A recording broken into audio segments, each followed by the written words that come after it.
Our sermon text this morning is from the Gospel according to John, chapter 9, verses 1 through 41. Listen now for the word of the Lord. As he walked along, he saw a man blind from birth. His disciples asked him, "Rabbi, who sinned, this man or his parents, that he was born blind?" Jesus answered, "Neither this man nor his parents sinned. He was born blind so that God's work might be revealed in him. We must work the works of him who sent me while it is day. Night is coming when no one can work. As long as I am in the world, I am the light of the world." When he had said this, he spat on the ground and made mud with the saliva, and spread the mud on the man's eyes, saying to him, "Go wash in the pool of Siloam," which means sent. Then he went and washed and came back able to see. The neighbors and those who had seen him before as a beggar began to ask, "Is this not the man who used to sit and beg?" Some were saying, "It is he." Others were saying, "No, but it is someone like him." He kept saying, "I am the man." But they kept asking him, "Then how were your eyes opened?" He answered, "The man called Jesus made mud, spread it on my eyes, and said to me, 'Go to Siloam and wash.' Then I went and washed and received my sight." They said to him, "Where is he?" He said, "I do not know." They brought to the Pharisees the man who had formerly been blind. Now it was a Sabbath day when Jesus made the mud and opened his eyes. Then the Pharisees also began to ask him how he had received his sight. He said to them, "He put mud on my eyes. Then I washed, and now I see." Some of the Pharisees said, "This man is not from God, for he does not observe the Sabbath." But others said, "How can a man who is a sinner perform such signs?" And they were divided. So they said again to the blind man, "What do you say about him? It was your eyes he opened." He said, "He is a prophet." The Jews did not believe that he had been blind and had received his sight until they called the parents of the man who had received his sight and asked them, "Is this not your son, who you say was born blind? How then does he see?" His parents answered, "We know that this is our son, and that he was born blind, but we do not know how it is that he now sees, nor do we know who opened his eyes. Ask him, he is of age. He will speak for himself." His parents said this because they were afraid of the Jews, for the Jews had already agreed that anyone who confessed Jesus to be the Messiah would be put out of the synagogue. Therefore his parents said, "He is of age, ask him." So for the second time they called the man who had been blind, and they said to him, "Give glory to God. We know that this man is a sinner." He answered, "I do not know whether he is a sinner. One thing I do know, that though I was blind, now I see." They said to him, "What did he do to you? How did he open your eyes?" He answered them, "I have told you already, and you would not listen. Why do you want to hear it again? Do you not also want to become his disciples?" Then they reviled him, saying, "You are his disciple, but we are disciples of Moses. We know that God has spoken to Moses, but as for this man, we do not know where he comes from." The man answered, "Here is an amazing thing. You do not know where he comes from, and yet he opened my eyes. We know that God does not listen to sinners, but he does listen to one who worships him and obeys his will. Never since the world began has it been heard that anyone opened the eyes of a person born blind.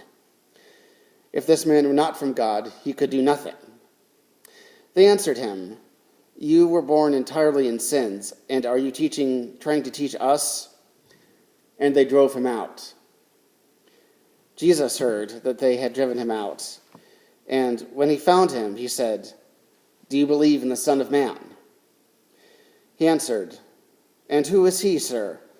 Tell me so that I may believe in him."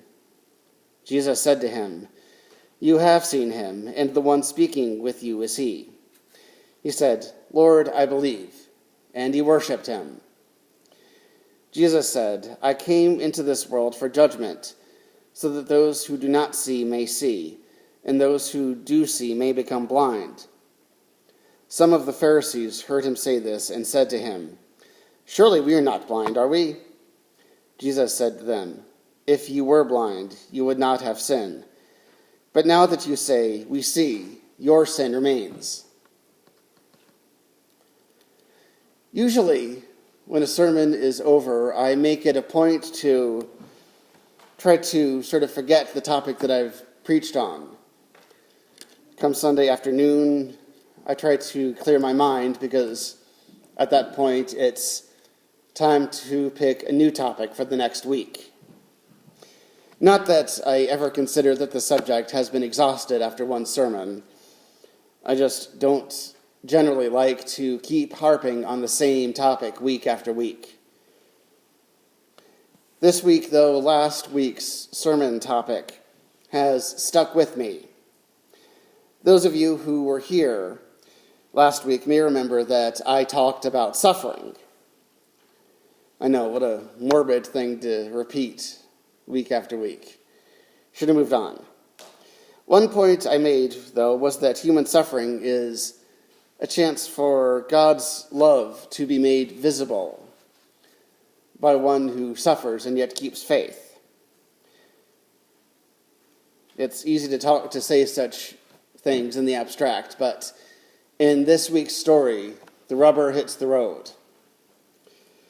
The story starts with a man who's been born blind and who's a beggar, because for a man born in Jesus' time, they didn't have many of the modern things like guide dogs or schools for the blind or computer assistive technology that helps people to cope, so there weren't a lot of career options for them. In a society based on manual labor, begging might just have seemed like the only career choice, the only way he had of supporting himself at all. And the disciples enter, Jesus' constant foils. And they assume that the man is blind for a reason. Somebody must have done something wrong.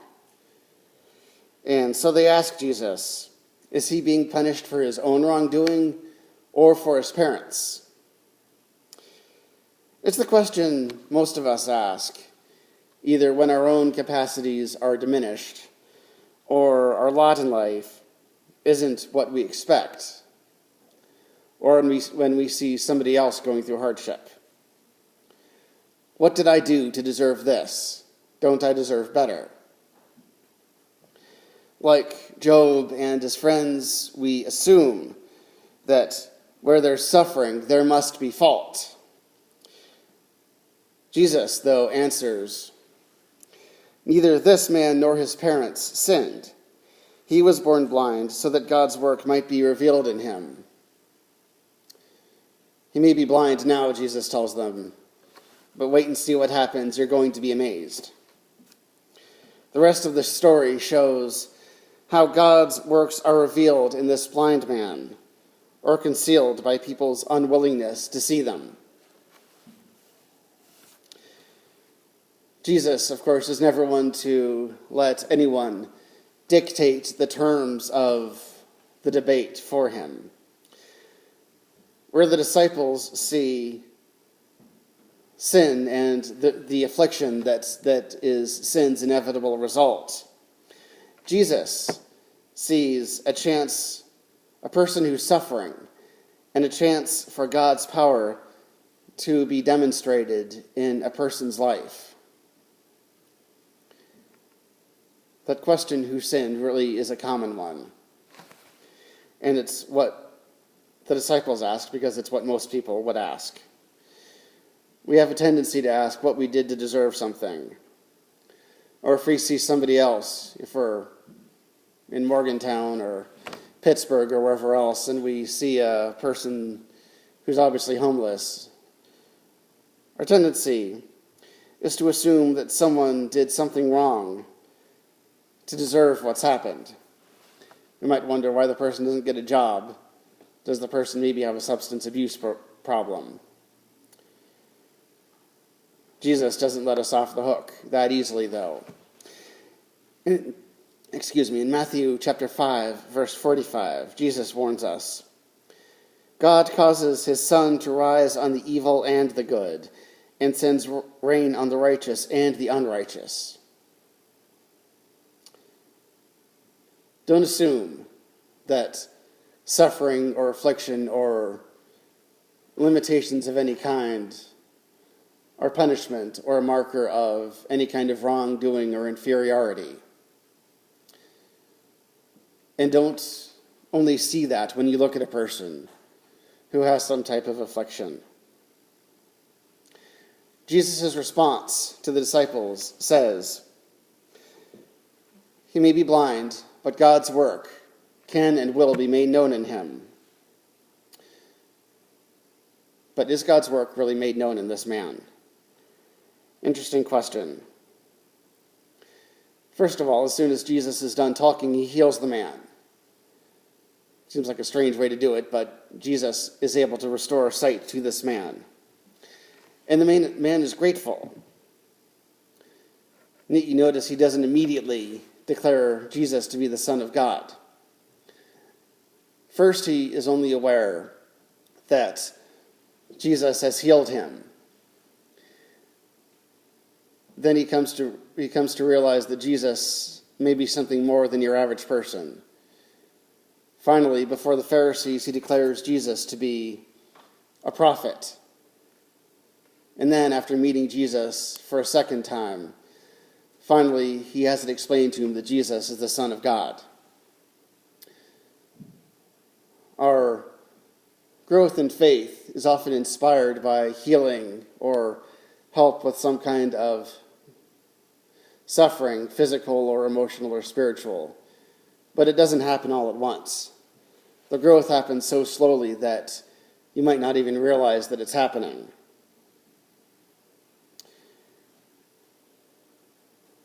But then there are those Pharisees, where the recognition of Jesus by the formerly blind man takes time. The Pharisees don't seem to get it. You're left wondering how well God's works have really been made known. Those Pharisees blatantly refuse to accept that God's work is being made known in this man's life. Where we expect in this story to see great rejoicing or a revival and an altar call, instead we see the response of fear by the Pharisees, the religious authorities that we would most hope would accept Jesus. He's the Messiah they've been waiting for. Jesus performs a healing and announces that it will make God's works known. And so it seems a little bit anticlimactic that most people respond to the miracle with denial and hostility. But then Jesus doesn't promise that God's works will be made known immediately or to everybody. Only those who are willing to look and to open themselves up to the experience of God's grace will actually see God's works active in their lives.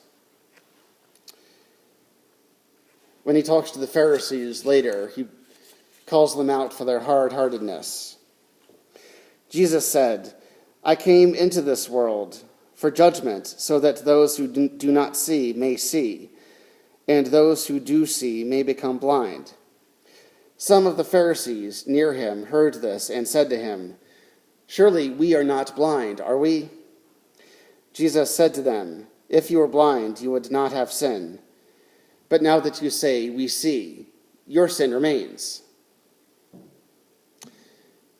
These Pharisees, the religious authorities, think themselves righteous and powerful to begin with. It's human nature, I think, to think yourself already strong. It's often been noted that it's the poor who seem to flock to Jesus.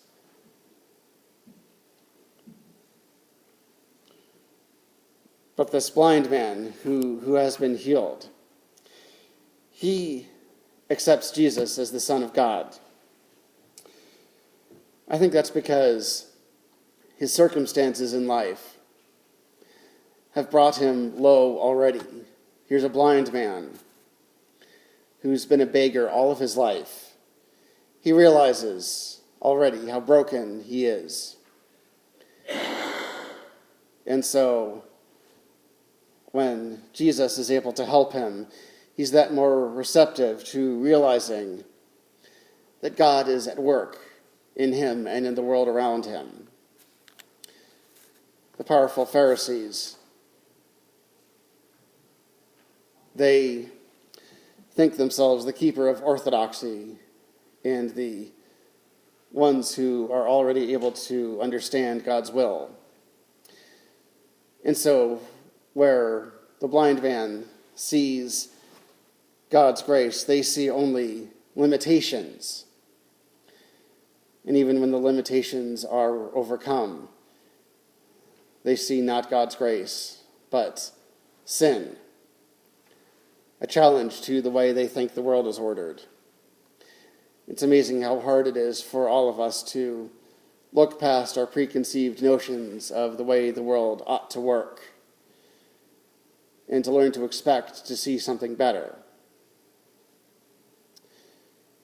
It's when we've suffered, I think, when we've come up against our failures and limitations, that we're forced to accept that we can only get so far.